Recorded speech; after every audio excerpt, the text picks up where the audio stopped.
Bismillahirrahmanirrahim. Assalamualaikum warahmatullahi wabarakatuh.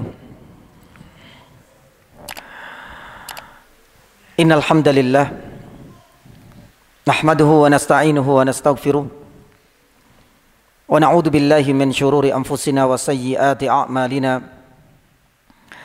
May yahdihillahu fala mudilla lahu wa may yudlilhu fala hadiya lahu. Asyhadu an la ilaha illallah wahdahu la syarika lah, ilahul awwalina wal akhirin, wa asyhadu anna Muhammadan abduhu wa rasuluh. Allahumma salli wa sallim wa barik ala Muhammad wa ala alihi wa ashabihi wa man ihtadaw bihudahu ila yaumiddin, amma ba'd. Jamaah dirahmati Allah Subhanahu wa taala, alhamdulillah di malam yang cukup dingin ini Allah Subhanahu wa taala membagi-bagi salah satu di antara rahmatnya. Allah Subhanahu wa taala di malam hari ini menunjukkan salah satu di antara kuasanya untuk bisa menurunkan hujan yang subhanallah cukup lama. Dalam beberapa pekan terakhir ini kita bisa merasakan bagaimana iklim dan cuaca hujan ini cukup sering. Maka oleh karena jamaah dirahmati Allah Subhanahu wa taala, di masa penghujan seperti ini tentunya kita tidak boleh melupakan satu di antara banyak adab-adab yang itu sudah menjadi kebiasaan Nabi sallallahu alaihi wasallam. Di antara adab yang sering diabaikan oleh saudara kita seiman dan semuslim itu adalah menampakkan wajah pertanda ada rasa khawatir dan takut. Bila kita mendapati ada awan mendung yang menghitam, ini adalah sebuah kebiasaan yang selalu ditampakkan dalam raut wajah Nabi sallallahu alaihi wasallam. Dalam sebuah hadis sahih, Aisyah radhiyallahu taala anha itu pernah mengamati terus wajah Nabi sallallahu alaihi wasallam. Setiap kali ada mendung hitam, wajah Nabi sallallahu alaihi wasallam sontak berubah. Seakan Nabi sallallahu alaihi wasallam menampakkan ada kekhawatiran dan ketakutan. Dan ini diamati terus dan mampu dibaca dengan baik oleh Aisyah radhiyallahu anha. Pada suatu waktu Aisyah mencoba untuk menanyakan hal ini kepada Rasulullah. Ya Rasulullah, saya perhatikan seperti ini, seperti itu.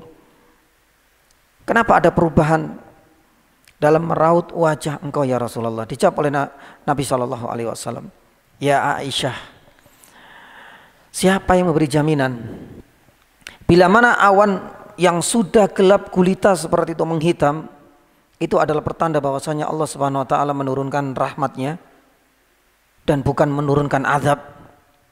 Siapa yang menjamin itu semua? Maka ketika tidak ada yang menjamin rasa aman dari adab Allah Subhanahu wa taala, tunjukkan rasa kekhawatiran kita. Tunjukkan rasa khauf yani kita. Ternyata ini menjadi salah satu sunnah yang jarang terlihat dalam raut wajah kita. Semenjak kecil, subhanallah, ketika ada hujan, ada mendung seperti itu, raut wajah kita enggak khawatir, malah senang. Tapi Nabi sallallahu alaihi wasallam yang berbeda. Lah di sini Nabi sallallahu alaihi wasallam menyitir sebuah ayat di dalam surat Fussilat. Qalu hadza aridum mumtiruna. Wahai Aisyah, tidakkah engkau ingat dengan kondisi umat-umat terdahulu, kaum Ad, ketika diadab oleh Allah Subhanahu wa taala, mereka merasa aman dari adab Allah. Ketika datang awan menghitam, qalu hadza aridum mumtiruna. Dahulu kaum Ad itu nyaman sekali. Ketika ada pertanda hewan, awan yang begitu lebat yakni seperti itu, subhanallah, dia mengatakan, oh ini pertanda sebentar lagi hujan turun. Dengan entengnya mengatakan demikian. Tapi ternyata di balik itu semua Allah Subhanahu wa taala menjadikan ini pertanda awal dari adab yang membinasakan mereka semua. Maka yang jamaah dirahmati Allah Subhanahu wa taala, inilah yang menjadikan Nabi sallallahu alaihi wasallam khawatir setiap kali ada awan yakni gelap. Lah ini adalah salah satu di antara adab. Pun demikian dengan doa, Allahumma shayyiban nafi'an.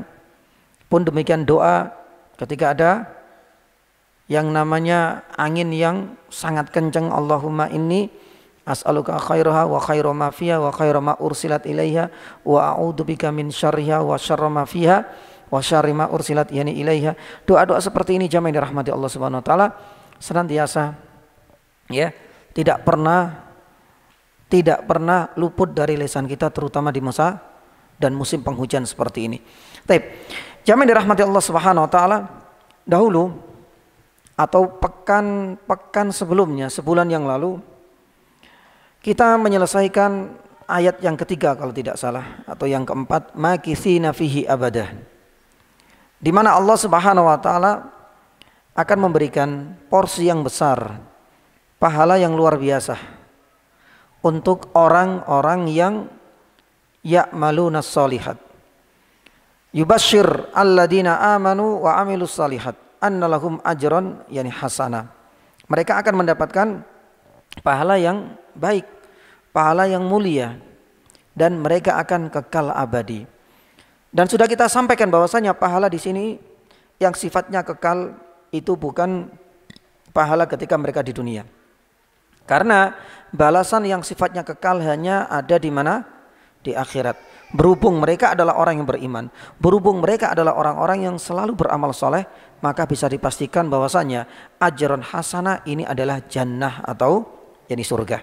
Karena surga adalah tempat yang akan menjadikan para penduduknya itu kekal abadi di sana. Nanti kita akan yani bahas dan ulas mengenai hal ini. Tapi sebelumnya saya ingin menjelaskan sedikit mengenai qayyiman karena ada yang luput dari pembahasan yang sebelumnya.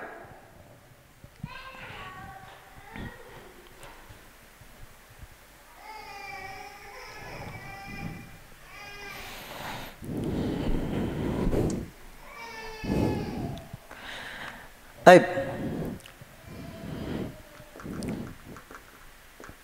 Tafsir qayyiman, qayyim itu artinya lurus. Baik. Sudah kita sampaikan bahwasanya adanya qayyim ini itu ternyata ada dua penafsiran. Penafsiran pertama ini sebagai penguat ya dari ayat sebelumnya.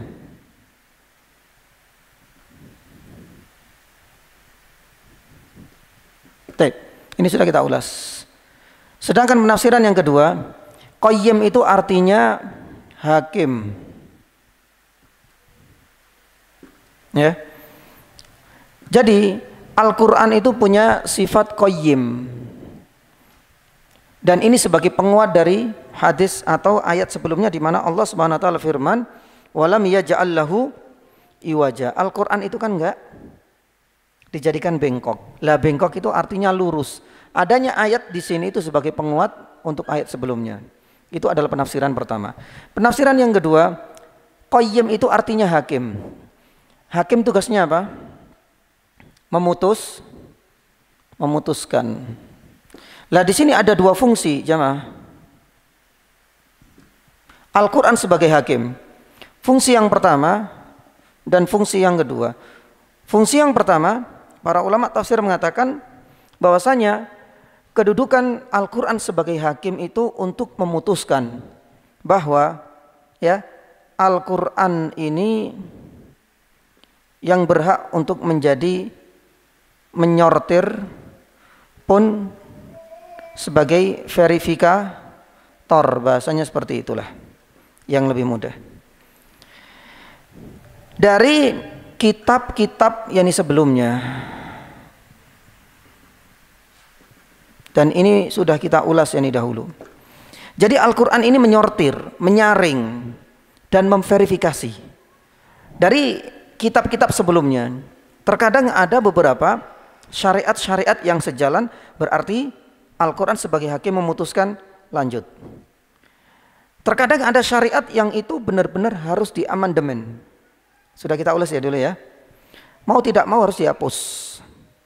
Terkadang ada beberapa syariat yang ada dalam kitab-kitab sebelumnya ini perlu direvisi sedikit. Maka kedudukan Al-Quran di sini fungsinya yang pertama sebagai hakim itu adalah memutuskan satu-satunya yang berhak untuk menjadi penyortir, penyaring, pemfilter, dan sebagai verifikator, itu adalah Al-Quran fungsinya. Itu adalah makna qayyiman untuk fungsi yang pertama. Nah, fungsi yang kedua, ya, jamaah dirahmati Allah Subhanahu wa taala.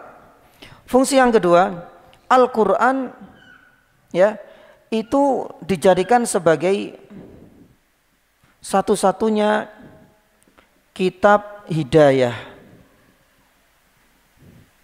Dalam bahasa kita mungkin kitab panduan untuk bisa mendapatkan kebahagiaan dunia dan akhirat. Ini adalah fungsi yang kedua dari hakim ini. Jadi seorang hakim, yaitu Al-Quran itu menyortir mana sih syariat yang masih layak untuk dilanjutkan dan mana yang sekiranya itu harus diamandemen dan dinasakh. Fungsi yang pertama itu dari hakim. Kemudian fungsi yang kedua, ya, ingin menunjukkan dan memutuskan bahwasanya di dalam kita berkehidupan di dunia ini dan untuk bisa mendapatkan kehidupan dan kebahagiaan, kegembiraan dunia dan akhirat, pakailah panduan satu-satunya itu adalah syariat Islam yang bersumber dari apa? Al-Quran. Ya, makanya di sinilah kemudian jamaah yang dirahmati Allah Subhanahu wa taala, di dalam banyak riwayat Nabi SAW pernah marah besar kepada Umar ibn Khattab radhiyallahu taala anhu. Tidak cukupkah menjadikan Al-Quran sebagai kitab panduan? Dan itu adalah fungsi yang kedua dari makna qayyiman. Kenapa Umar ibn Khattab disebutkan dalam Musnad Ahmad dan dihasankan oleh Syekh Albani rahimahullah taala, ngapain harus membawa At-Taurat ini di sini? Dan itu akhirnya kemudian dihujat oleh Nabi SAW karena nggak layak. Maka jamaah dirahmati Allah Subhanahu wa taala, ketika kita tahu bahwasanya Al-Quran itu adalah kitab panduan, maka kita tidak butuh lagi dengan kitab panduan dari orang-orang filsafat, dari kitab Taurat maupun dalam kitab Injil. Lah, penjabarannya di sini muncul pertanyaan, kalau memang tidak butuh dengan kitab panduan yang lain, pertanyaannya berikutnya, ya, apa hukum membaca dan mentelaah Injil dan Taurat? Ini adalah pertanyaan yang berikutnya. Kita tahu bahwasanya satu-satunya panduan kita dalam berkehidupan itu adalah Al-Quran. Sudah selesai. Tapi muncul satu pertanyaan. Terus apa hukumnya kita mentelaah Injil dan Taurat? Nah, di sini para ulama menyebutkan tergantung pada kondisi. Satu, bila mana seseorang itu mentelaah Injil dan Taurat itu dengan tujuan untuk apa? Mencari hidayah,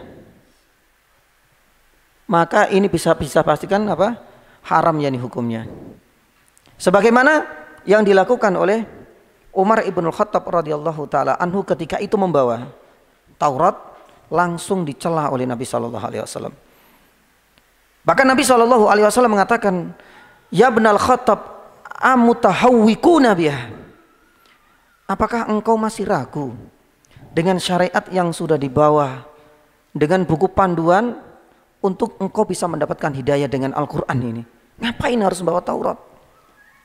Nah, ini adalah kondisi yang pertama, hukumnya haram. Ya, karena cukup dengan Al-Quran, nggak butuh dengan yang lain. Kalau tujuan hidayah, maka berarti hukumnya haram untuk mentelaah. Maka di sini jamaah dirahmati Allah Subhanahu wa taala, ada dalil yang lain, di mana Rasulullah Sallallahu Alaihi Wasallam itu pernah menyebutkan bahwasanya nanti di akhir zaman Isa alaihissalam yang akan diturunkan kembali ke atas muka bumi ini, itu ternyata akan mengikuti syariatnya siapa?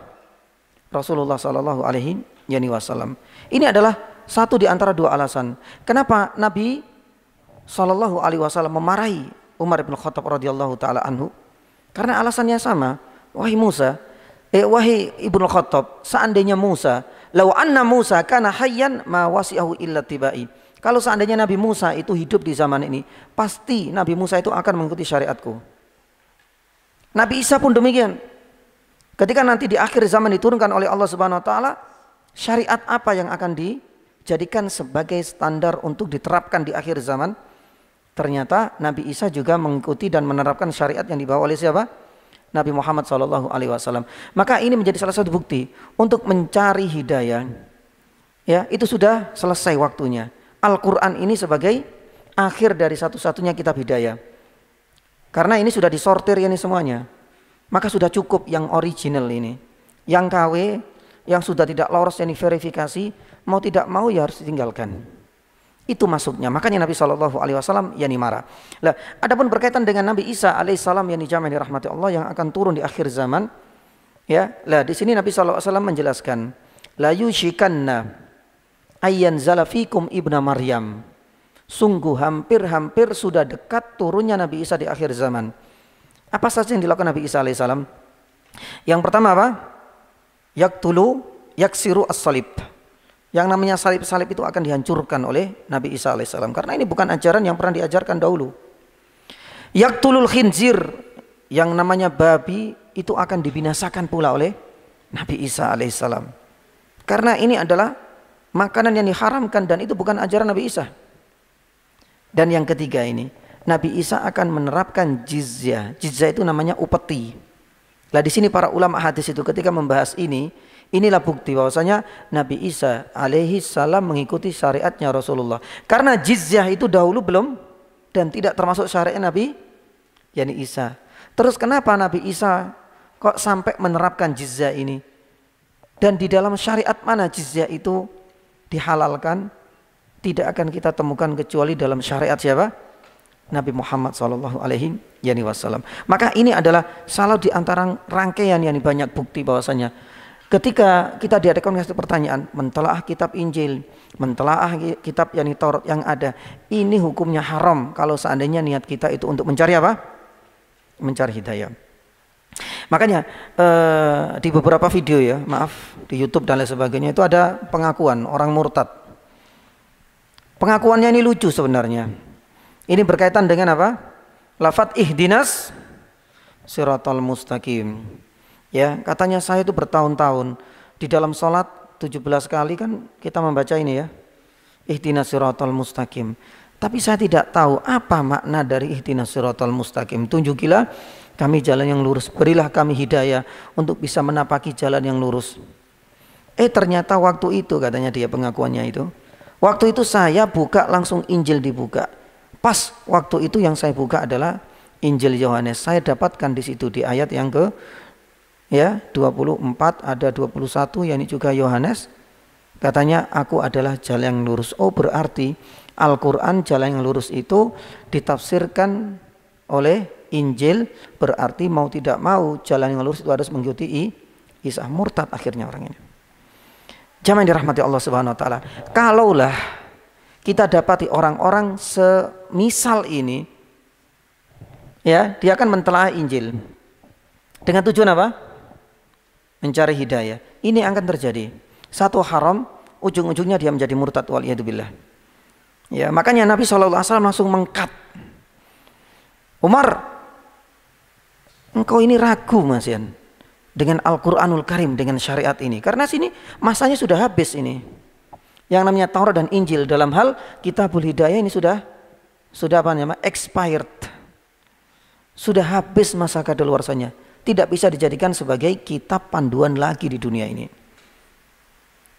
Maka ini subhanallah, yakni kondisi yang ada di masyarakat kita ada yang seperti itu.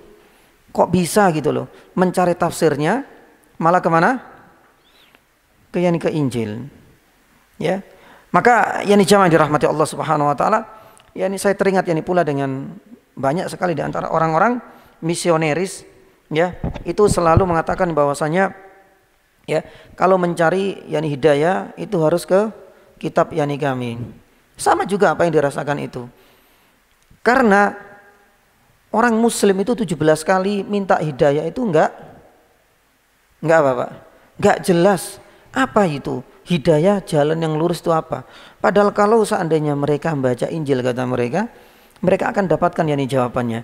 Enggak usah muter-muter dan lain yani sebagainya.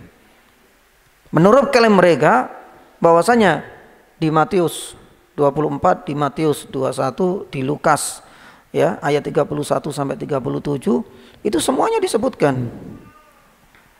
Tapi jamaah yang dirahmati Allah Subhanahu wa taala, ini adalah syubhat. Kita harus sadar, bahwasanya pertama yang harus kita pahami untuk membantah mereka ini ya, sedikit ya kita bahas ini dari sisi kristologinya. Kita harus sadar jamaah yang dirahmati Allah. Nabi Isa ini sebenarnya diutus untuk kaumnya saja ataukah untuk seluruh manusia? Untuk kaumnya saja. Itu tidak di Al-Quran saja. Di Matius ayat 24 ditunjukkan bahwasanya aku diutus. Di Matius 24 aku diutus katanya, ya, hanya kepada domba-domba yang hilang dari Bani Israel. Jelas kan? Di Matius 21 disebutkan pula bahwasanya aku diutus itu untuk menyelamatkan umatnya. Berarti siapa? Bani Israel. Di Lukas pun demikian disebutkan, kelak yang namanya Isa alaihissalam itu akan dijadikan raja untuk anak keturunan Nabi Yakub. Berarti jelas kan? Untuk siapa sebenarnya diutusnya Nabi Isa alaihissalam, dan itu termaktub di dalam kitab mereka. Taib. Ada yang mengatakan bahwasanya ihdinas siratal mustaqim, siratal mustaqim yang ada di dalam Al-Quran semuanya itu jawabannya ada di dalam kitab Injil. Pertanyaannya, sudah fahamkah mereka dengan kata-kata siratal mustaqim yang ada di dalam Al-Quran? Karena di dalam Al-Quran jamaah yang dirahmati Allah Subhanahu wa taala, jalan yang lurus di mana Nabi yang membimbing umatnya untuk bisa sampai kepada jalan yang lurus itu sebenarnya banyak. Satu misalnya Nabi Ibrahim alaihissalam. Nabi Ibrahim alaihissalam di surat Maryam ayat 43 Allah Subhanahu wa taala berfirman, "Ya abati inni qad ja'ani minal ilmi ma lam ya'tika fattabi'ni ahdika siraton sawiyya." Yang bimbing ke jalan lurus Nabi siapa di sini? Nabi Ibrahim alaihissalam. Kenapa kok nggak ngambil ini? Loh, ternyata bukan Nabi Isa, kan Nabi Ibrahim juga membimbing ke jalan yang lurus. Tapi mereka hanya mengkerdilkan dan menyempitkan maknanya hanya untuk siapa? Nabi Isa. Nabi Isa apakah membimbing umatnya ke jalan yang lurus? Al-Quran menyebutkan hal itu juga. Coba kita lihat di dalam surat Az-Zukhruf ya, ayat 64. Allah Subhanahu wa taala berfirman, ya, innallaha rabbi, ini adalah katanya siapa? Ucapannya Nabi Isa alaihissalam. Innallaha huwa rabbi wa rabbukum fa'budu. Sesungguhnya Rabbku dan Rabbmu wahai Bani Israel itu adalah Allah, fa'budu, maka sembahlah dan esakanlah ia. Hadza siratun mustaqim. Ucapannya siapa? Nabi Isa. Berarti Nabi Ibrahim, Nabi Isa punya misi yang sama, membimbing umatnya ke jalan yang lurus. Tak terkecuali Nabi kita Muhammad sallallahu alaihi wasallam. Subhanallah. Di dalam surat Asy-Syura ayat 52, Allah Subhanahu wa taala mengisahkan, "Wahai Muhammad, wa innaka latahdi ila siratin mustaqim." Sesungguhnya engkau Muhammad itu bisa membimbing umatmu ke jalan yang lurus.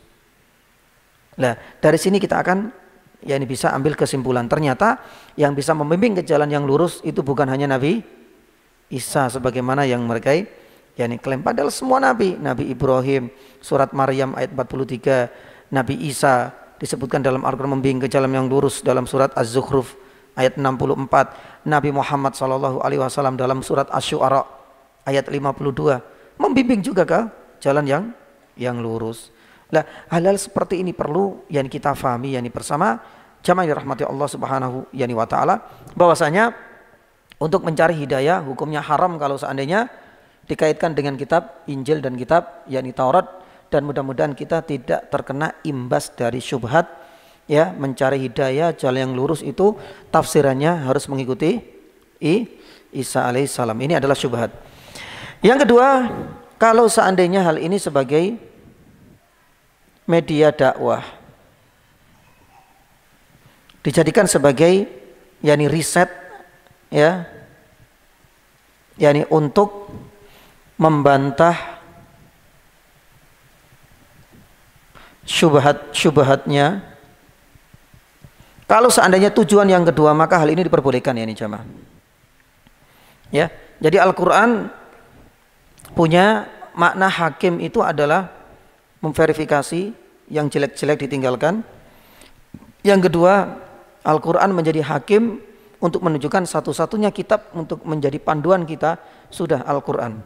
Kitab yang lain sudah direvisi, sudah melalui tahap yakni penyortiran. Jadi cukup yakni ini. Kalau seandainya kita kembali lagi ke sini, ya, ke kitab-kitab yakni sebelumnya, itu yang akan terjadi. Mungkin barangkali kita akan mudah menggadaikan akidah kita, mungkin barangkali kita akan terkena syubhatnya sebagaimana yang barusan kita sampaikan.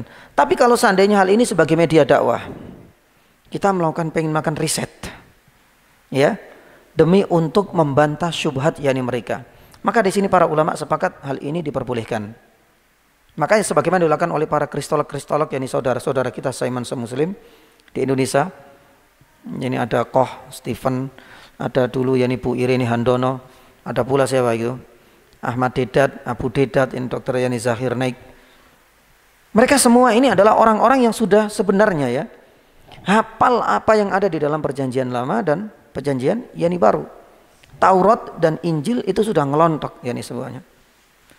Apakah ini termasuk sesuatu yang diharamkan? Yang tidak, karena tujuannya bukan untuk mencari hidayah, tapi ingin tahu dan dicari sisi kelemahannya, baru kemudian disampaikan kepada umat. Jadi untuk membantah syubhat yakni mereka. Maka yang dijamaah dirahmati Allah Subhanahu wa taala, ini adalah termasuk bagian dari amalan yang terpuji, karena as-sabiqunal awwalun, ulama-ulama dahulu itu sudah ada yang pernah mendahuluinya. Kalau kita lihat salah satu karya besarnya Imam Ibnu Taimiyah rahimahullahu taala, kitabnya yang berjudul apa? Ya, Al-Jawabus Shahih liman baddala dinal Masih. Jawaban yang benar ya bagi siapapun yang ingin merevisi, merubah, mendistorsi agama dan keyakinan yang dibawa oleh Nabi Isa alaihissalam. Kitab ini kita masukkan dalam apa? Kitab akidah, tapi isinya itu adalah bantahan. Bahasa kita itu ini adalah kitab kristologi jilid pertama. Sebelum munculnya para kristolog-kristolog yang di zaman ini. Jadi subhanallah, Ibnu Taimiyah telah mengarang yakni hal ini semua. Apalagi muridnya Ibnul Qayyim. Ibnul Qayyim yakni mengarang kitab Hidayatul yakni Hayara, itu lebih apa? Lebih mendetail yakni lagi. Jadi dalam kitab ini subhanallah, Ibnu Qayyim kadang-kadang menyitir apa? Ayat-ayat yang dia dapatkan di dalam Injil atau Taurat, baru kemudian dibantah. Disitir lagi, kemudian dibantah. Ya. Nah, nggak mungkin kemudian yang namanya Ibnu Qayyim itu hanya kemudian menyitir tanpa dia mentelaah. Pasti dia mentelaah, pasti dia baca. Tapi hal ini diperbolehkan dengan tujuan untuk membantah syubhat dan kelemahan mereka. Titik intinya seperti itu. Baik, jamaah dirahmati Allah Subhanahu wa taala. Adapun yang berikutnya kita akan lanjutkan ya, berkaitan dengan ayat yang makitsina fihi abadah. Langsung ya, karena sudah kita bahas ajran yani hasana, makitsina fihi abada, bahwasanya mereka itu akan kekal dan abadi. Di mana ajran hasana ini adalah yani surga. Ada banyak pertanyaan yang berkaitan dengan surga di sini yani jamaah. Yang pertama, jamaah yang dirahmati Allah Subhanahu wa taala,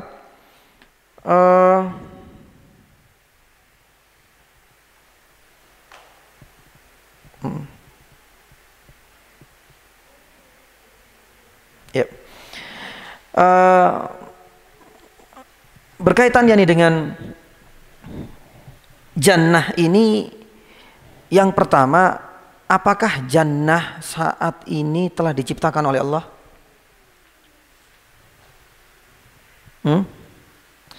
Jannah dan neraka apakah diciptakan oleh Allah? Ya. Nah, ini adalah pertanyaan yang pertama. Apakah jannah ini sudah diciptakan oleh Allah Subhanahu wa taala ataukah belum ya nih jemaah? Ini adalah pertanyaan pertama. Para ulama mengatakan ini bahwasanya pendapat yang lebih mendekati kebenaran berkaitan dengan surga. Satu, ya, apakah sudah diciptakan? Para ulama mengatakan sudah, ya, ini jamaah. Jadi jannah ini Allah Subhanahu wa taala sudah menciptakan dan saat ini ada. Ya. Nah, apa yani dalil yang mendukung akan hal itu?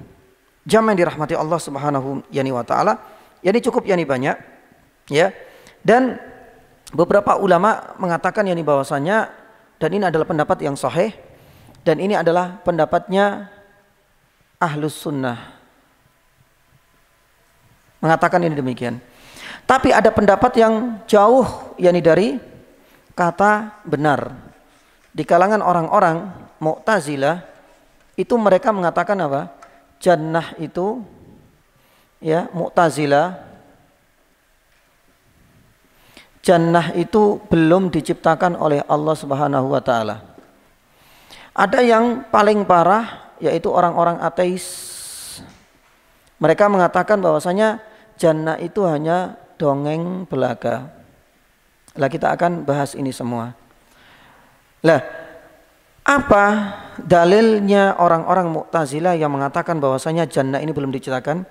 Karena mereka yakin, ngapain Allah Subhanahu wa taala, itu pakai logika mereka. Ngapain Allah Subhanahu wa taala harus menciptakan yani jannah? Kalau kenyataannya belum ada penghuninya. Kan semuanya masih di dunia, atau mungkin sebagiannya ada di alam yani alam barzah, ya. Maka dianggap bahwasanya adanya jannah yang sudah diciptakan saat ini akan menjadi sia-sia. Bahasa kita itu, kalau ada orang yang sudah bangun rumah tapi nggak ditempati kan sia-sia. Itu adalah dalilnya orang-orang Mu'tazilah. Sedangkan orang-orang ateis, ya, karena memang di awal dia nggak percaya adanya Allah, maka ciptaan Allah Subhanahu wa taala yang tidak bisa dinalar oleh akal mereka otomatis akan tertolak yakni oleh mereka. Makanya salah satu di antara orang yang paling getol di sini itu adalah, saya pernah sampaikan itu ya dulu ya, itu Stephen yani Hawkins, ya. Siapa itu? Ahli apa, Pak? Ahli apa? Ahli fisika kan, fisikawan terkenal sekali itu, ya. Yani Stephen yani Hawkins itu mengatakan yani bahwasanya adanya cerita tentang surga neraka itu hanyalah dongeng, karena dia sebenarnya berfaham yani ateis, dia tidak percaya adanya Tuhan, ya. Stephen yani Hawkins mengatakan yani bahwasanya nggak bisa kita percaya adanya surga itu. Surga itu nggak abadi, diciptakan dongeng katanya dia. Karena dia percaya kehidupan satu-satunya, tempat satu-satunya bagi manusia ya di dunia ini. Ketika manusia mati, selesai yani juga kesempatan dia untuk bisa menikmati dunia ini. Gak ada yang namanya kehidupan lain, alam barzah. Gak ada yang namanya kehidupan nanti di mana? Di surga. Itu hanyalah dongeng yani belaka. Jamaah yang dirahmati Allah Subhanahu wa taala. Inilah di antara tiga kelompok ini. Nah, adapun para ulama ahlu sunnah mengatakan tidak seperti itu. Dalam surat Al-Imran, ya, dalam surat Al-Imran ayat 133 Allah Subhanahu wa taala yani berfirman,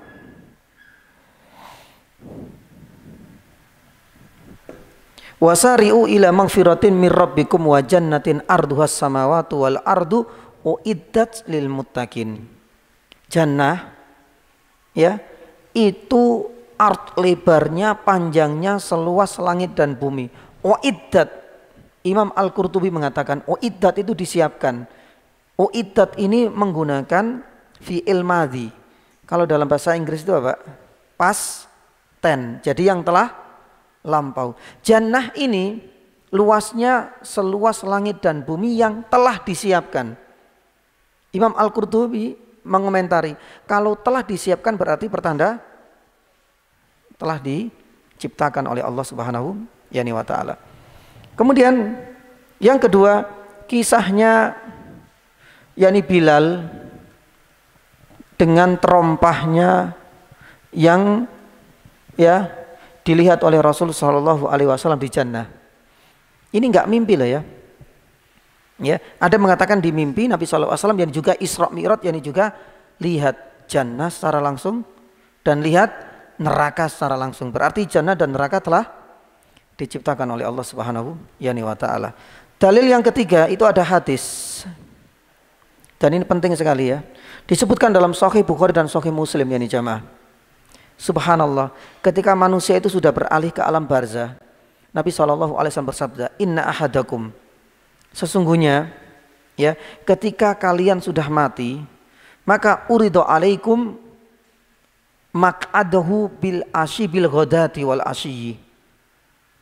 Jadi yang namanya manusia ketika sudah di alam barzah ini, berarti di alam apa?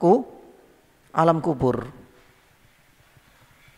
Ya, itu akan ditampakkan tempatnya masing-masing. Ya Allah, dan ini adalah pertanda ya. Kita nggak bisa bayangkan. Kalau seandainya itu adalah tempat yang akan kita tempati yakni kelak, itu sudah diprediksi, itu adalah jannah, maka berarti sambil menunggu terjadinya hari kiamat yang mungkin ratusan dan bisa ribuan tahun, Allah Ta'ala alam bisawab, itu tak ada masalah bagi kita karena sudah ada kabar yang bergembira. Nabi SAW mengatakan bahwasanya setiap yani pagi dan sore, kalau dia yang ada di alam barzah itu termasuk ahlul jannah, subhanallah, itu akan diberikan kabar gembira. Hada maq'adukum ya ahlul jannah, yani mawa, dan engkau akan tempati nanti kelak di hari kiamat setelah semua manusia itu dibangkitkan dari alam kubur, subhanallah. Tapi kalau seandainya itu adalah calon penduduk neraka, itu sebenarnya sudah disebutkan juga oleh Nabi Shallallahu Alaihi Wasallam ketika mereka masih di alam yani barzah. Maka di dalam hadis ini dapat kita petik dan kita ambil kesimpulan, jannah dan neraka itu sudah ditampakkan, berarti sudah diciptakan oleh Allah Subhanahu wa taala. Dan masih banyak yani hadis-hadis yang lain. Berarti ya, pendapat yang sahih itu adalah pendapat yang utama Ahlussunnah dengan beberapa dalil dan masih banyak lagi. Tapi bagaimana yang kita membantah ini yani jamaah? Orang-orang Mu'tazilah mengatakan ini sia-sia. Allah, ya, apakah layak kita mengatakan ciptaan Allah Subhanahu wa taala sia-sia? Padahal Allah Subhanahu wa taala berfirman di dalam surat Al-Imran, ya, ayat 191, Rabbana ma khalaqta hadza batila. Karena dia hanya pakai logika kan. Lah buat apa diciptakan yani jannah, kemudian toh nggak ada manusia satupun yang tinggal di sana saat ini. Bahasa kita kan rumahnya kosong akan rusak. Bahasanya dia pakai otaknya. Karena dianggap yani sia-sia. Kenapa nggak sekalian saja? Kenapa Allah Subhanahu wa taala menciptakan yang namanya khinzir, babi atau anjing, kalau tidak ada manfaatnya sama sekali? Kenapa enggak itu juga dikatakan sebagai makhluk yang sia-sia, yakni belaka, apalagi menjadi sumber dari segala sumber, yakni penyakit, yakni misalnya. Tapi kita bantah, yakni jamaah yang dirahmati Allah, ciptaan Allah Subhanahu wa taala tidak ada yang yakni sia-sia. Allah Subhanahu wa taala menciptakan makhluk dalam bentuk apapun pasti, kita katakan pasti ada hikmah di balik itu. Anjing diciptakan oleh Allah Subhanahu wa taala sia-sia? Tidak. Ini menjadi batu ujian untuk kita semua. Khinzir yang namanya babi pun demikian. Jannah dan an-nar yang sudah diciptakan oleh Allah Subhanahu wa taala, meskipun tidak ada penghuni menurut klaim mereka, tak akan ini sia-sia. Tapi ini akan menjadi berita gembira bagi orang-orang mukmin dan berita buruk bagi orang-orang kafir ketika mereka sudah di alam barzah, sebagaimana hadis yani ini. Nah, adapun yani ateis ini yani jamaah dirahmati Allah Subhanahu wa taala, ya, orang-orang ateis yani ini adalah orang-orang yang seringkali menerapkan standar ganda. Ya. Di dalam perkara-perkara yang tidak bisa dilihat dan dicerna oleh panca indera, ternyata mereka menerapkan standar ganda. Mereka dikasih gini loh, ada informasi di dalam kitab suci Al-Quran, jannah dan neraka itu ada. Memang saat ini tidak bisa dirasakan, tidak bisa dilihat. Percaya enggak mereka? Mereka mengatakan dongeng. Tapi coba kita balik. Anda semua orang-orang ateis, percaya nggak kalau ada ruh di alam semesta ini? Lo percaya. Percaya nggak kalau ada virus? Percaya. Pernah lihat nggak dengan mata kepala sendiri? Enggak. Kenapa harus mereka percaya? Loh, karena ini yang ngomong itu dokter, yang ngomong ini dan lain sebagainya. Loh, sama-sama sesuatu yang tidak bisa dilihat. Tapi dia terapkan standar ganda. Untuk urusan ini dia terima. Tapi untuk urusan hal seperti ini enggak mereka terima. Maka jamaah yang dirahmati Allah Subhanahu wa taala, inilah di antara bukti bahwasanya orang-orang ateis ini sebenarnya keblinger dalam menerapkan katanya sesuatu yang bisa dicerna oleh akal itu bisa kita terima, yang tidak kita tolak. Kenyataannya mereka menerapkan standar ganda, masih memilah dan memilih. Maka ini adalah satu bukti bahwasanya konsep mereka ini benar-benar, atau teori mereka untuk menjadikan akal sebagai standar ini benar-benar tidak bisa dijadikan sebagai standar untuk keumuman manusia. Ini pun menjadi tertolak karena apa? Allah Subhanahu wa taala tidak akan menciptakan makhluknya ini dengan sia-sia. Yang kedua, apakah ada penduduknya jamaah? Di jannah saat ini lah ya. Pertanyaan yang pertama, apakah sudah diciptakan? Pendapat yang sahih sudah. Pertanyaan yang kedua, kalau sudah diciptakan jamaah, apakah ada penghuninya dan penduduknya? Ada enggak? Jannah yang diciptakan Allah Subhanahu wa taala dan saat ini masih ada. Apakah ada penghuninya? Sudah adzan belum ini? Ya taib, ini adzan dulu insyaallah setelah ini. Alhamdulillahirabbil alamin, wassalatu wassalamu ala rasulillahi wa ala alihi washabihi wa man ihtada bihudahu ila yaumiddin, amma ba'd. Taib, ya, agak sedikit cepat kita membahasnya. Berkaitan dengan penduduk jannah, apakah ada saat ini? Ibnu Qayyim rahimahullah taala menjelaskan. Satu jannah sudah diciptakan, berarti sekarang ada dengan dalil-dalil yang sebenarnya masih banyak. Lah, ada enggak penduduknya? Ini dijawab oleh Ibnu Qayyim. Kalau seandainya jannah saat ini itu ditempati oleh manusia di mana ruh dan jasad, maka ini enggak mungkin. Karena penghuni jannah ruh dan jasad itu nanti setelah apa? Setelah hisab. Ya, ini intinya. Jadi tidak ada yang menempati jannah. Para ulama mengecualikan satu. Sebelum yaumul hisab, mulai diciptakan sampai yaumul hisab nanti, tak ada satupun orang yang secara jasad dan ruhnya dari manusia menempatinya kecuali satu. Nabi siapa? Nabi Adam alaihissalam. Jadi jannah yang diciptakan Allah SWT pertama kali sampai hingga saat ini sudah ada, sampai nanti ditempati oleh manusia secara ruh dan jasadnya, itu enggak ada satupun manusia yang menempatinya secara ruh dan jasad kecuali Nabi satu, Nabi Adam alaihissalam, yang akhirnya kemudian dikeluarkan dari jannah. Dan ini ada pendapat yang sahih menurut Ibnu Qayyim. Tapi kalau seandainya ruh saja, jamaah yang dirahmati Allah Subhanahu wa taala, ruh tak, ini sangat mungkin. Tapi enggak semua orang. Salah satunya adalah para nabi.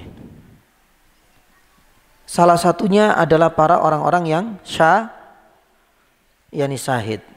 Dan ini adalah pendapatnya Ibnu Qayyim.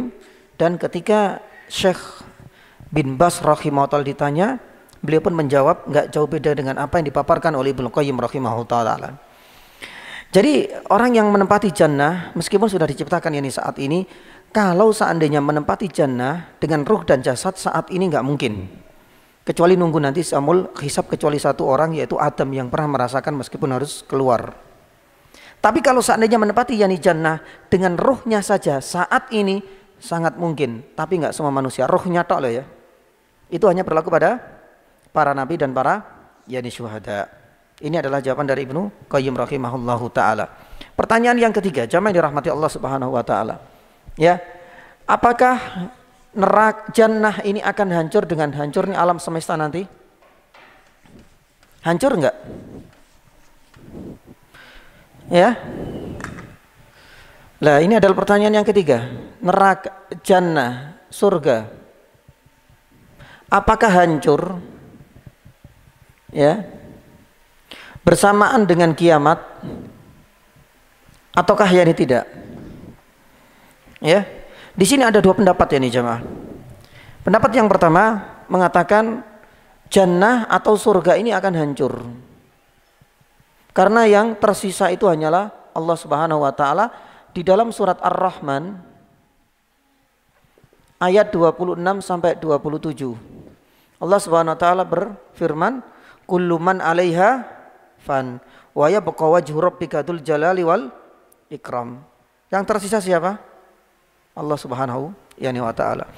Pendapat yang kedua mengatakan ada pengecualian ya nih jamaah. Ada pengecualian. Lah di sini Ibnu Qayyim rahimahullahu taala menyebutkan ada 8 makhluk Allah Subhanahu wa taala yang tidak akan hancur. Di dalam bait yang syairnya dalam kitabnya Al-Kafiyah Asy-Syafiyah disebutkan ada 8 makhluk yang tidak akan hancur meskipun alam semesta ini semuanya hancur. Imam As-Suyuti rahimahullah ta'ala pun menukil qasidah atau bait syair ini 8 makhluk Allah Subhanahu wa taala yang tidak akan hancur. Yang pertama itu adalah kursi. Kursi itu apa? Bukan kursi ini. Kursi itu apa? Wasi'ah kursiyuhus samad. Apa artinya? Tafsirnya kursi apa? Ayat kursi, kenapa ada ayat kursi itu? Ya karena ada tempat duduknya Ustaz. Enggak sama sekali. Kursi, dan ini adalah penafsiran yang dituturkan oleh Ibnu Abbas radhiyallahu taala anhu. Kursi itu adalah maudi qadamir rahman. Tempat diletakkannya apa? Kakinya Allah Subhanahu wa taala. Ini enggak akan hancur. Yang kedua itu adalah arsy. Kalau ars itu tempatnya apa? Bersemannya Allah Subhanahu wa taala. Ini adalah makhluk kedua yang enggak akan hancur. Kursi enggak akan hancur. Pun demikian dengan ars. Yang ketiga keempat ini gampang, yaitu apa? Surga dan neraka. Ini menurut Ibnu Qayyim rahimahullah taala. Yang kelima itu adalah tulang ekor siapa? Manusia, asalkan selama di dunia itu dikuburkan dengan cara yang layak dan normal. Tapi kalau seandainya tulang ekornya itu bersamaan dengan seluruh jasadnya dibakar, ya berarti enggak. Ya, ini enggak akan hancur. Dalam sebuah riwayat yang sahih mengatakan demikian. Yang berikutnya ini ruh, persis dengan ini. Ruh ini enggak akan hancur. Kurang berapa? Yang 7 dan kemudian 8. Apa yang ketujuh jamaah? Yang ketujuh ini adalah lauh mahfud. Lauh mahfud itu kalau bahasa IT-nya itu apa? Home base. Ya? Database kok home base. Database. Database semua takdir-takdir alam semesta, manusia, hewan, alam semesta ini akan hancur kapan? Database-nya aja di Lauhil Mahfud, nggak akan hancur. Kata Ibnu Qayyim rahimahullah yang ke-8 itu adalah al-qalam. Al-qalam di dalam riwayat itu adalah pena. Seperti apa gambarannya dan sebesar apa Allahu taala alam bisawab. Al-qalam ini jamaah dirahmati Allah Subhanahu wa taala di dalam sebuah riwayat diperintahkan oleh Allah Subhanahu wa taala untuk menulis maqadir kullasyai. Uktub ya qalam. Al-Qalam kemudian menyampaikan kepada Allah, terus apa yang saya harus tulis ya Allah? Ya Rabb, uktub maqadir khalaik. Tulislah seluruh maqadir khalaik. Hasil tulisannya ditaruh di mana? Di Lauhil Mahfud. Nah ini adalah di antara 8 pengecualian yang Allah Subhanahu wa taala sebutkan dan ada dalilnya di dalam surat Az-Zumar ayat 68. Di dalam surat Az-Zumar ayat 68 nanti kita akan dapatkan wa nufikha fis-sur fasa'iqa man fis samawati wa man fil ardi illa man sya'allah. Lah kenapa di sini Allah Subhanahu wa taala mengecualikan? Karena memang ada beberapa makhluk yang tidak akan hancur. Di dalam surat Az-Zumar ayat 68 ini kan Allah Subhanahu wa taala menceritakan kalau semua ketika sangkakala dari malaikat Israfil sudah ditiup, semuanya akan hancur. Man fis samawati wa man fil ard. Tapi pertanyaan, kenapa Allah Subhanahu wa taala di sini mengecualikan illa man sya'allah, kecuali apa-apa yang Allah Subhanahu wa taala kehendaki. Lah, apa-apa yang Allah Subhanahu wa taala kehendaki di sini memang silang pendapat. Tapi Ibnu Qayyim rahimahullah mencoba dengan istihadnya menyebutkan ada sekitar 8 makhluk yang tidak akan hancur, dan itu salah satunya apa? yakni surga. Dan ini adalah pendapat yang insyaallah lebih mendekati yakni kebenaran. Lah, kemudian kita kaitkan ini dengan ayat magithina fihi abada. Berarti surga sudah diciptakan, penghuninya tergantung ini ya. Kalau ruh jasad enggak, kalau ini. Apakah surga itu akan hancur dengan hancurnya alam semesta? Pendapat yang sahih insyaallah tidak hancur. Yang keempat, apakah surga ini adalah sesuatu yang kekal dan abadi? Kekal enggak? Surganya kekal, penghuninya juga yakni kekal. Insya Allah nggak perlu yakni kita ragukan lagi. Tapi subhanallah di tahun 2010 baru-baru ini kan Indonesia dihebohkan dengan salah satu penulis.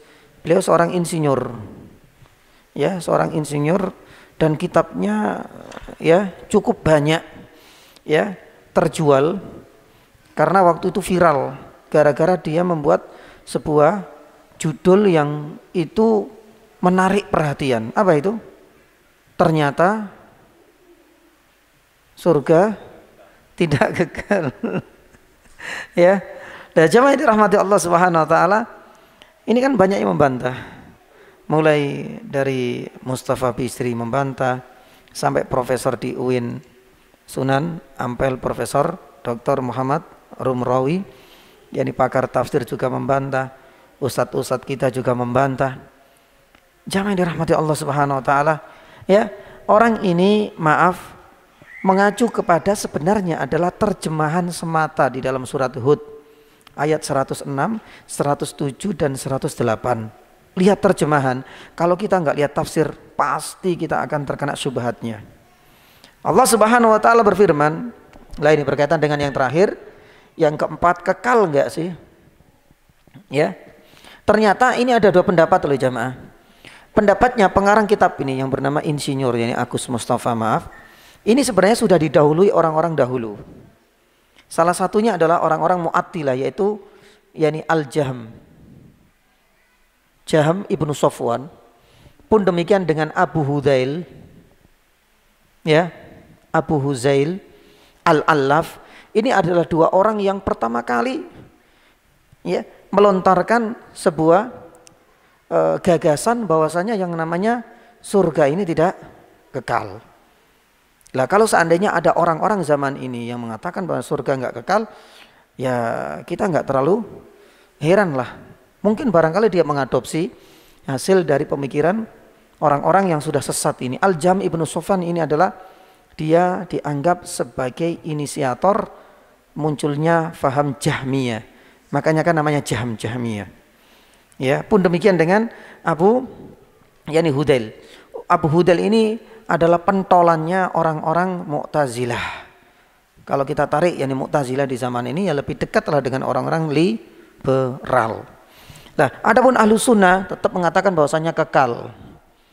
Dan ini adalah pendapat yang sahih, banyak sekali dalil yang menunjukkan akan hal ini. Satu yakni saja, khalidina fiha, itu bukti bahwasanya apa?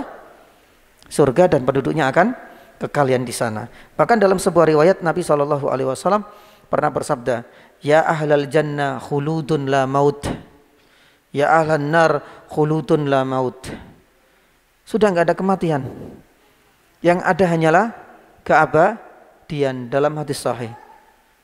Terus kemudian apakah kita dengan lancang dan berani mengatakan, oh ini hadisnya nggak sahih, ayatnya perlu ditakwil. Ditakwil kemana lagi? Laung namanya khalidina fiha itu banyak kita jumpai dalam Al-Quran, demikian dalam yakni hadis. Nah, jamaah yang dirahmati Allah Subhanahu wa taala, yang jadi masalah bagi pemikir orang ya Indonesia ini adalah surat Hud ayat 106 sampai 108. Di mana Allah Subhanahu wa taala menceritakan fa ammal ladina su'idu fa fil jannati khalidina fiha ya madamatis samawati wal ard. Kalau kita lihat terjemahnya, orang-orang yang sengsara mereka akan dimasukkan ke dalam neraka. Ya, selama apa? Selama langit dan bumi itu masih ada. Terjemahnya seperti itu. Gambaran kita gimana ya, Mas? Berarti kalau seandainya langit dan bumi ini hancur, berarti neraka dan jannah pun hancur. Berarti menunjukkan enggak apa? Abadi. Itu yang kita pahami dari terjemahan saja. Makanya penting. Kalau kita bandingkan dengan tafsir jauh dari apa yang kita dapati dalam terjemahan. Jamaah yang dirahmati Allah Subhanahu wa taala, para ulama sudah menjawabnya. Bahwasanya maksud ayat ini ya, itu tidak ada kaitannya sama sekali dengan ketidakabadian jannah dan neraka. Tidak ada sama sekali yang mengatakan demikian. Ibnu Katsir, Imam Asy-Syaukani mengatakan apa? Yang namanya langit dan bumi itu di situ adalah langit dan bumi dalam wujud yang lain pasca hancurnya alam semesta. Itu maksudnya seperti itu. Makanya di dalam surat Ibrahim ayat 48 Allah Subhanahu wa taala berfirman, "Yauma tubaddalul ard, yauma tubaddalul ardu ghairal ardi was samawat." Kelak yang namanya bumi dan langit itu akan diganti dengan wujud yang baru. Kapan?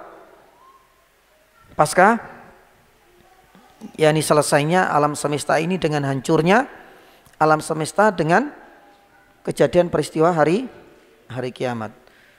Allah Subhanahu wa taala firman, "Yauma tubaddal," pada hari itu akan diganti. Ya. Lah, seperti apa bumi yang baru itu? Hamparan luas. La tara fiha iwaja wala amta. Enggak seperti bumi yang saat ini. Pacet ini kan naik ke atas. Banyak pohon-pohon rindang. Ada yang di lembah, ada lautan. Tapi bumi di mana kita nanti berpijak setelah terjadi hari kiamat, la tarofiha iwaja wala amta. Semuanya datar ya ini semua. Dan ini adalah bumi baru sebagaimana yang Allah Subhanahu wa taala sampaikan.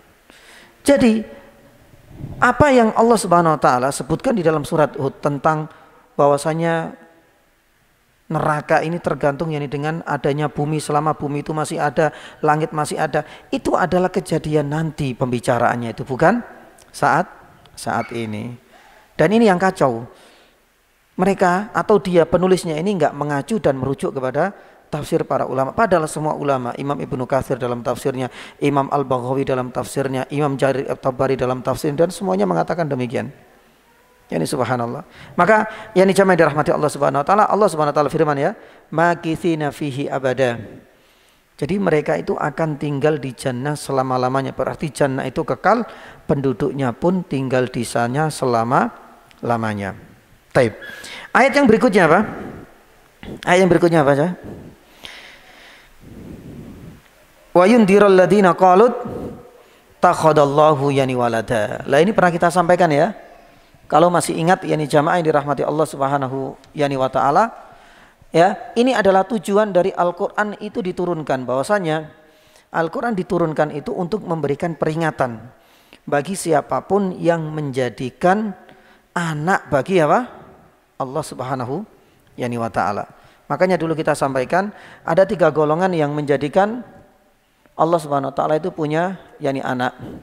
Orang-orang Yahudi, orang-orang Nasrani, dan orang-orang kafir, yakni kafir Quraisy atau jahiliyah. Ya, ini disebutkan dalam surat At-Taubah ayat 30. Wa qalatil yahudu Uzairu ibnullah wa qalatin nasaral masih ibna yakni Maryam. Ya. Lah ini percayai adanya putra. Pernah kita sampaikan, kalau Nasrani menganggap Allah Subhanahu wa taala punya putra. Tapi kalau kafir Quraisy menganggap Allah Subhanahu wa taala punya putri. Kalau orang Yahudi putra siapa? Yani Uzair. Kalau orang Nasrani putra siapa? Yani Nabi Isa alaihi salam. Tapi kalau orang kafir Quraisy putri bagi Allah siapa? Malaikat. Dan ini semuanya ada. Kalau ini ayatnya di dalam surat Az-Zukhruf, ya, ayat 19. Ya. Nah, ini adalah di antara dalil di mana Allah Subhanahu wa taala ingin memberikan gambaran, wahai Muhammad, hati-hati dengan 3 golongan ini. 3 golongan ini adalah orang-orang kafir, tapi laknatnya Allah Subhanahu wa taala lebih besar. Karena mereka secara lancang dan berani, bahasa kita kurang ajar, sampai mengatakan Allah Subhanahu wa taala punya anak, punya putra, punya putri. Sebagaimana disebutkan dalam surat At-Taubah ayat 30 dan surat Zukhruf ayat 19. Tapi semuanya ini dibantahkan oleh Allah Subhanahu wa taala dalam beberapa ayat. Sebagaimana dahulu kita sampaikan, ini dibantah semua ini. Ini semua dibantah oleh Allah Subhanahu wa taala. 1, dalam surat Az-Zumar ayat yang keempat. Dalam surat Al-Anbiya ayat 26. Di dalam surat Al-Kahfi salah satunya. Ya, ayat yang keempat dan ayat yang ke-110. Dan semuanya juga terbantahkan dengan surat apa? Ikhlas. Dan masih banyak lagi jamaah. Di dalam surat Az-Zumar ayat 4 Allah Subhanahu wa taala berfirman, "Lau aradallahu ayyattakhidha waladan lastafa mimma yakhluqu ma yasha." Subhanallah. Allah Subhanahu wa taala membantah ini dengan ibarah dan ungkapan yang lebih lembut di dalam surat Az-Zumar keempat. Nah, adapun di ayat yang ke-26 di surat Al-Anbiya Allah Subhanahu wa taala firman, "Wa qalu takhadar rahmanu waladan bal ibadum mukramun." Jangan. Mereka ini adalah hamba-hamba Allah Subhanahu wa taala yang mulia. Kenapa engkau jadikan mereka sebagai putra dan titisannya Allah? Di dalam surat Al-Kahfi, wa yundiral ladina qalu takhadallahu walada. Konteksnya di sini bukan pujian, tapi apa? Celaan kepada 3 golongan ini. Karena mereka ittakhadha. Mereka menjadikan Allah Subhanahu wa taala itu punya anak, dan semuanya terbantahkan dengan keesaan Allah Subhanahu wa taala dalam surat Al-Ikhlas. Qul huwallahu ahad. Allahus lam yalid walam yulad. Selesai sudah. Jadi Allah Subhanahu wa taala itu tidak beranak dan tidak diperanakkan. Nah, muncul beberapa pertanyaan dari ayat ini jamaah. Pertanyaan yang pertama, kita tahu bahwasanya dengan keyakinan seperti ini, orang-orang Yahudi ini dihukumi sebagai orang-orang yang berbuat apa? Syirik. Dengan kata lain, seandainya kita dapati orang Yahudi ternyata dia tidak mempercayai Uzair sebagai putra Allah, atau kita dapati tetangga kita orang Nasrani tidak percaya bahwasanya Isa itu adalah putra Allah, pertanyaannya, apakah mereka adalah orang-orang mukmin? Saat ini ya. Apakah mereka adalah orang-orang yang bertauhid? Nah, di sini kan disebutkan bahwasanya salah satu sebenarnya sebab mereka dikafirkan oleh Allah Subhanahu wa taala, dianggap telah terjerumus ke dalam dosa yang paling besar, karena mereka menjadikan Allah Subhanahu wa taala itu punya anak, punya putri. Pertanyaannya, kalau seandainya kita dapatkan orang Yahudi saat ini, orang Nasrani, tapi mereka nggak percaya kalau yang namanya Uzair itu adalah putra Allah dan Isa itu bukan putra Allah, apakah mereka adalah orang mukmin? Baik, kenapa demikian? Nggak meyakini Islam, Jamil. Jamaah yang dirahmati Allah Subhanahu wa taala, ini penting sekali. Yahudi dan Nasrani, ya. dihukumi oleh para ulama kafir dan musyrik. Ya. Musyrik dulu, salah satunya itu karena dikatakan musyrik apa? Menduakan Allah. Salah satu di antara menduakan Allah itu klaim punya yakni anak. Taib. Apakah hanya ini saja yang menjadikan mereka dikatakan yakni musyrik? Kalau seandainya mereka nggak percaya dengan ini, Ustaz, apakah mereka adalah orang-orang mukmin? Yakni tidak. Tetap dihukumi kafir. Kenapa? Karena ada dua hal. Yang pertama, mereka ya mengganti syariat.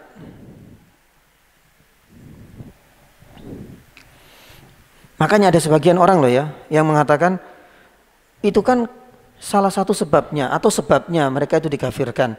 Kalau seandainya ada orang Nasrani yang itu tidak percaya, ada nggak sih? Ada.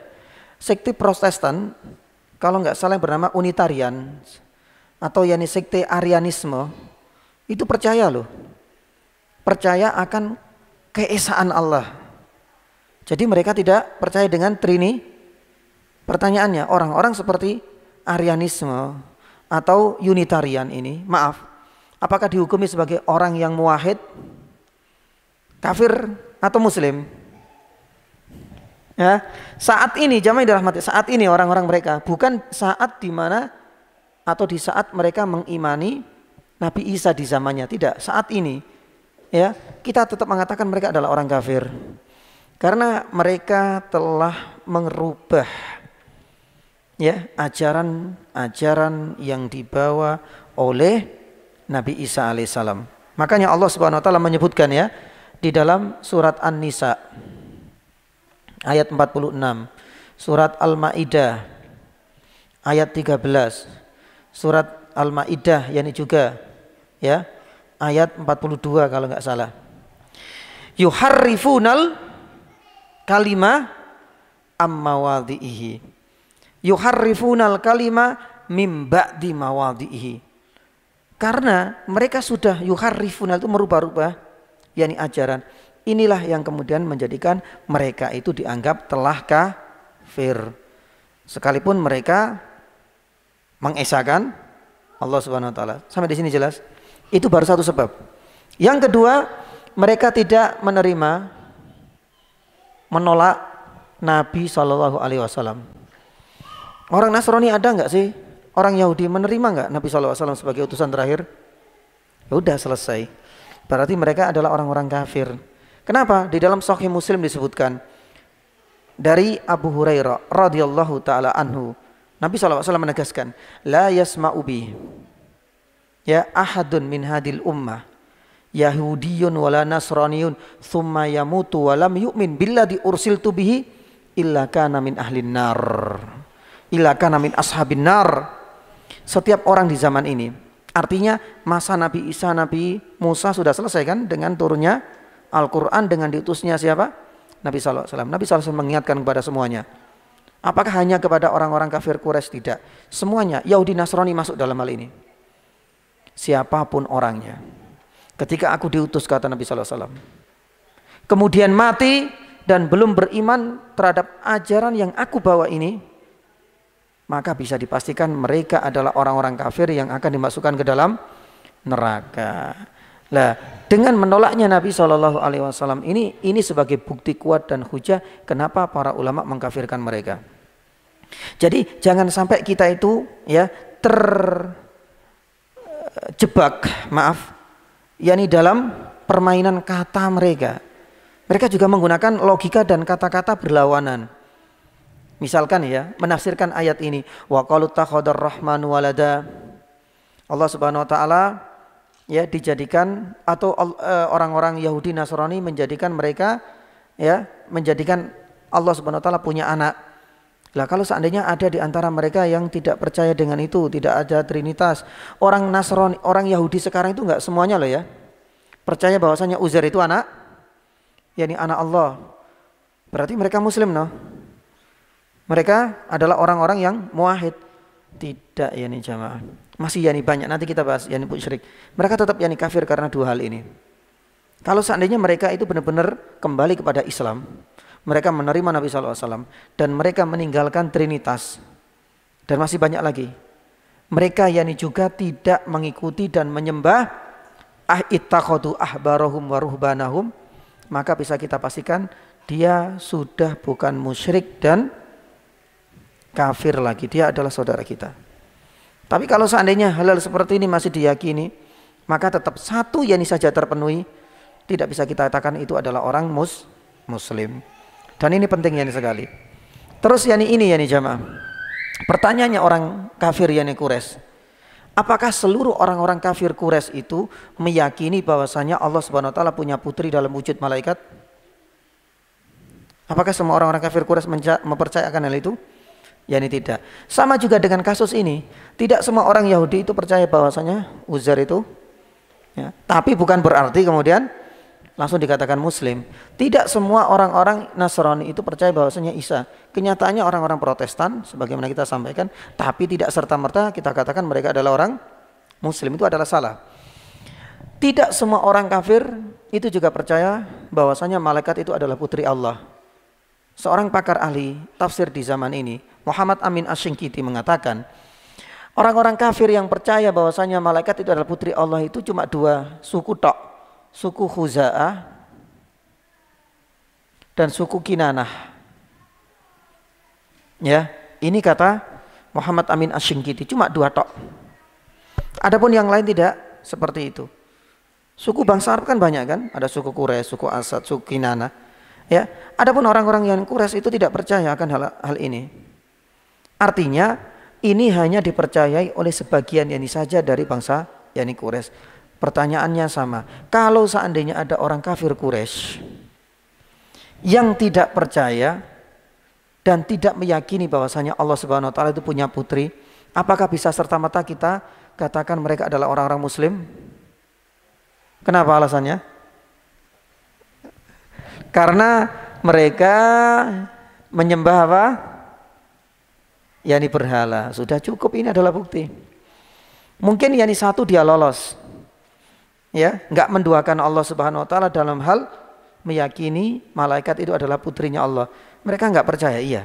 Tapi apakah yani mereka lolos dari ujian yang kedua, dari meninggalkan berhala-berhala yang disembah? Ternyata mereka masih konsisten. Lah ini adalah sebabnya. Makanya mereka bukan muslim. Mereka adalah orang-orang yani musyrik. Lah, jamaah dirahmati Allah Subhanahu wa taala, wa qalu takhadar rahmanu walada. Terusnya terakhir.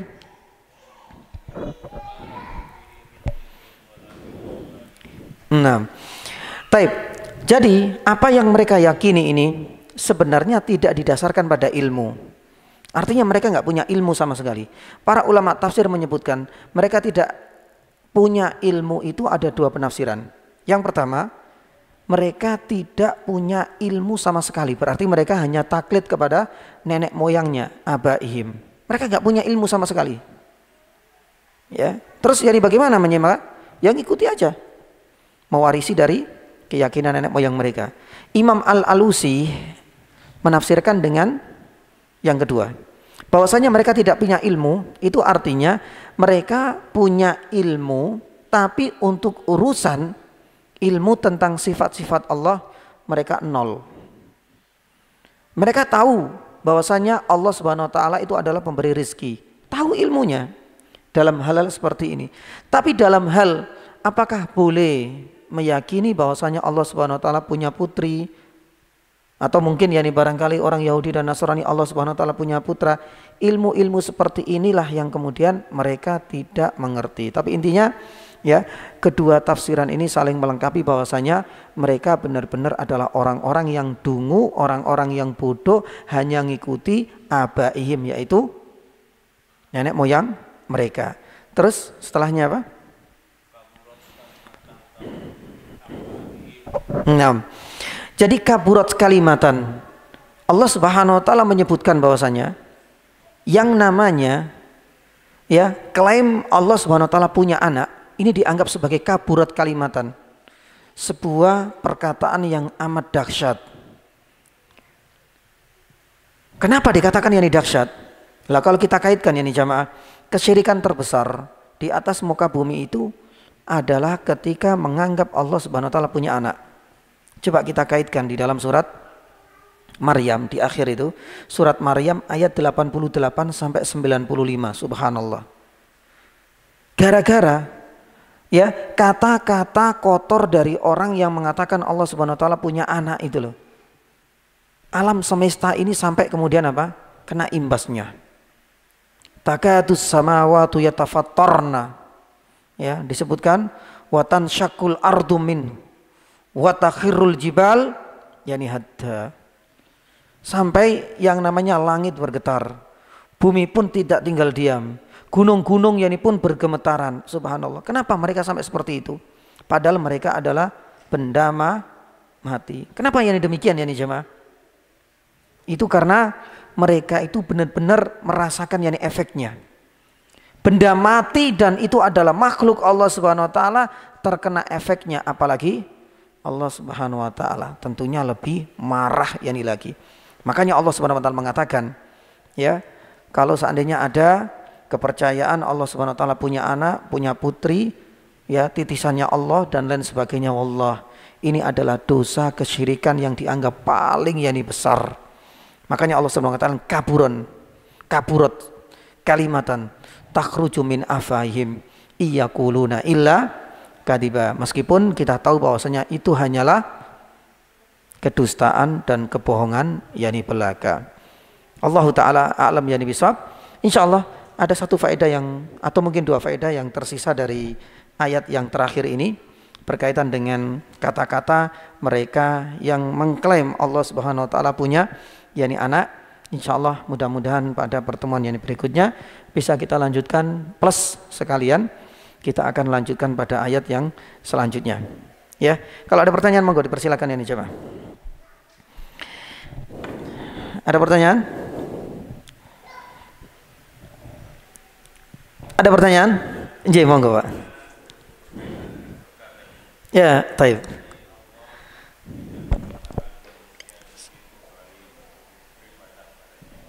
Betul.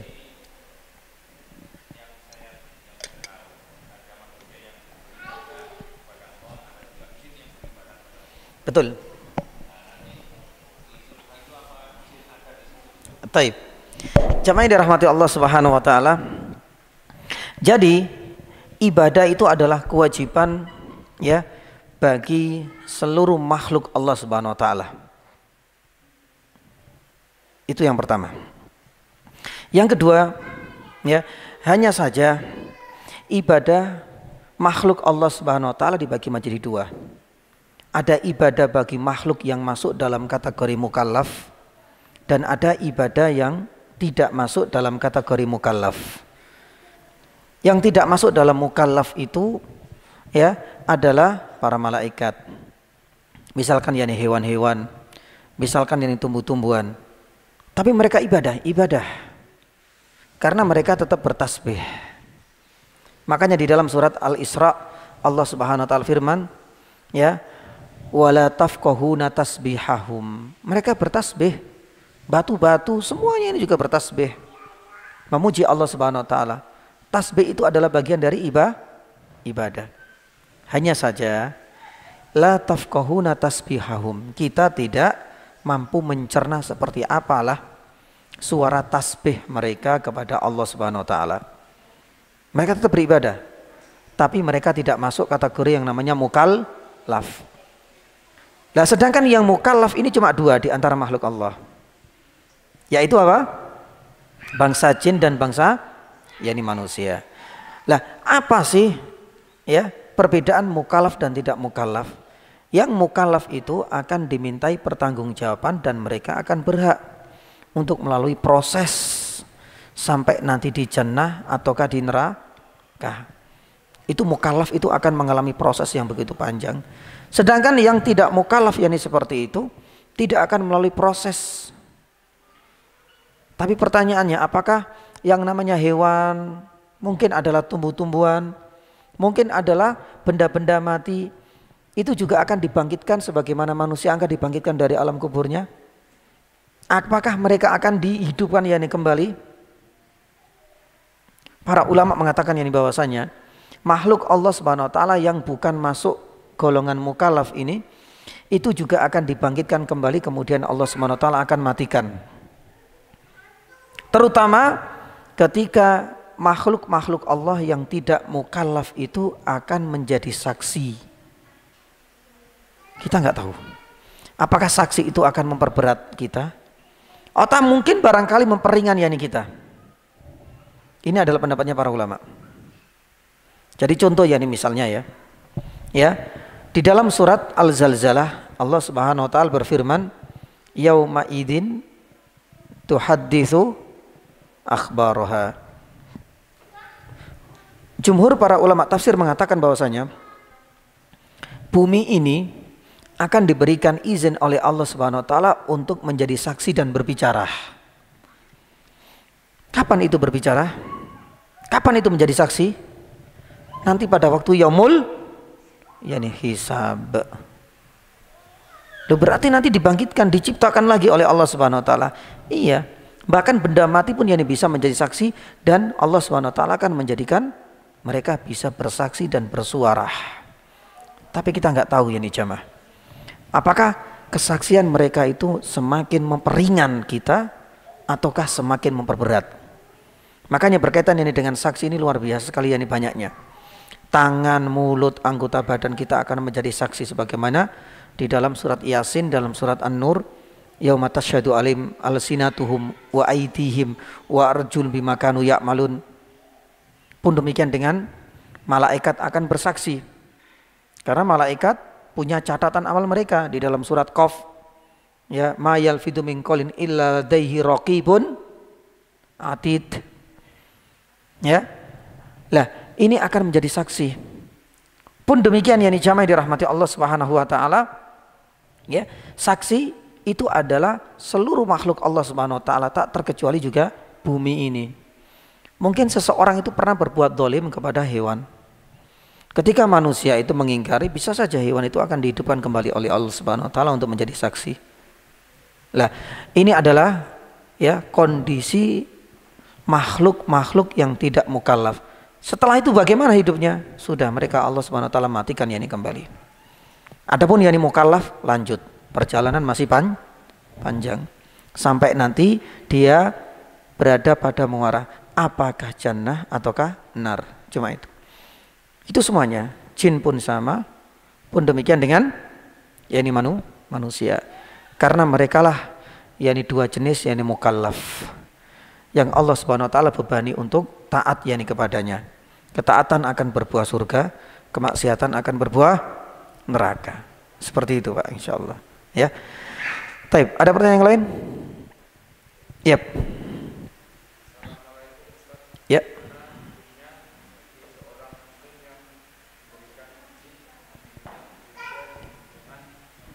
Memberikan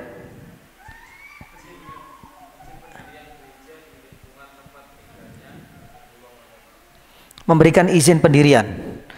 Taib, jamaah yang dirahmati Allah Subhanahu wa taala. Ya. Kita lihat yakni posisinya. Siapakah yakni dia? Ya. Meskipun pada dasarnya bahwasanya kalau kita kaitkan dia adalah orang yang memang benar-benar menerapkan yakni hukum kenegaraan, maka berarti tanggung jawab ada di tangannya. Karena yang namanya hukum positif ini adalah rujukan kita kan. Selama terpenuhi syarat-syaratnya, maka sebenarnya hal itu tidak menjadi halangan. Karena kita ada rujukan. Di negara kita hukum positif itu yang jadikan sebagai referensi. Tapi kalau seandainya dia tidak ada kaitannya yakni sama sekali, mungkin kita diminta tanda tangan dan lain sebagainya, yakni jamaah yang dirahmati Allah Subhanahu wa taala, maka kita punya hak untuk menolaknya. Karena ini adalah bagian dari kemungkaran. Kok kayaknya ini nggak menunjukkan toleransi Ustaz, atau menunjukkan ada benih-benih radikalisme dan lain sebagainya. Jamaah yang dirahmati Allah Subhanahu wa taala, seandainya Ya, kita kaitkan ini dalam pembahasan-pembahasan yang lain. Itu tentunya lebih banyak ulama-ulama dahulu yang telah membahasnya. Satu contoh ya, ini misalnya Imam Ahmad itu pernah ditanya, bagaimana hukumnya untuk menjadi kuli bangunan, mendirikan tempat-tempat ibadah yang tentunya di situ akan dipakai untuk menistakan Allah Subhanahu wa taala dan Rasulnya. Dia mengatakan haram. Profesi sampai seperti itu dalam dunia fikih. Ya, jadi ini bukan pendapat yang ini pendapat yang menunjukkan intoleran. Kalau kita buka pendapat-pendapat para fuqaha yang di zaman dahulu, ini bukan hal yang baru. Baik itu dalam hal membantu acara ya, perayaan yakni mereka, atau memuluskan kelak mereka merasa nyaman untuk yakni beribadah. Maka yakni jamaah dirahmati Allah Subhanahu wa taala, secara yakni syar'i ini sudah dibahas oleh para ulama dan kebanyakan mereka mengatakan terlarang. Karena ini adalah bagian dari ta'awun 'alal itsmi wal udwan. Makanya Allah Subhanahu wa taala melarang wala ta'awanu 'alal itsmi wal udwan. Jangan kau bertolong-menolong dalam yakni hal kemaksiatan, apalagi ini adalah kedurhakaan kepada yakni Allah Subhanahu wa taala. Beda loh ya. Kalau seandainya mereka minta, saya minta dibuatkan rumah ya untuk tempat tinggal, nggak ada masalah. Kita fair. Tapi dalam hal ini maaf, saya nggak ingin untuk ta'awun dalam yakni alal itsmi wal udwan. Sama juga kalau seandainya saya ada undangan ya untuk kerja bakti bersama, saya nggak ada masalah. Tapi dalam urusan ada undangan Maulid Nabi Isa alaihissalam, maaf Natalan, kita punya prinsip, kita nggak bisa. Ya, jangan engkau melihat dari satu sisi. Anda pun sama toh. Kalau seandainya posisi yakni Anda tak suruh ke masjid kemudian sholat, mau nggak?